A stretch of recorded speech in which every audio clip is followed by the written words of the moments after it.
নবাগত ইউএনওর প্রশাসনিক কর্মকর্তাদের সঙ্গে পরিচিতি সভা অনুষ্ঠিত।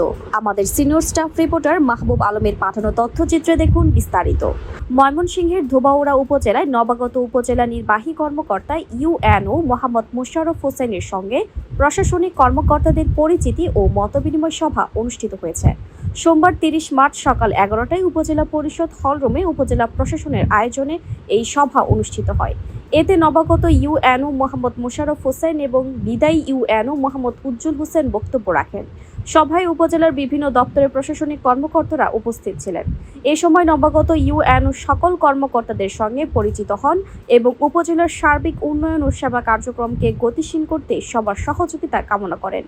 অন্যদিকে বিদায়ী ইউএনও মোহাম্মদ উজ্জ্বল হোসেন তার দায়িত্ব পালনকালে সহযোগিতার জন্য সকল কর্মকর্তার প্রতি কৃতজ্ঞতা প্রকাশ করেন এবং নবাগত কর্মকর্তার প্রতি সর্বাত্মক আত্মসহযোগিতা প্রধান আহ্বান জানান। সভায় উপজেলার প্রশাসনিক কার্যক্রম আরও গতিশীল ও জনবান্ধব করার বিষয়ে মতবিনিময় করা হয়।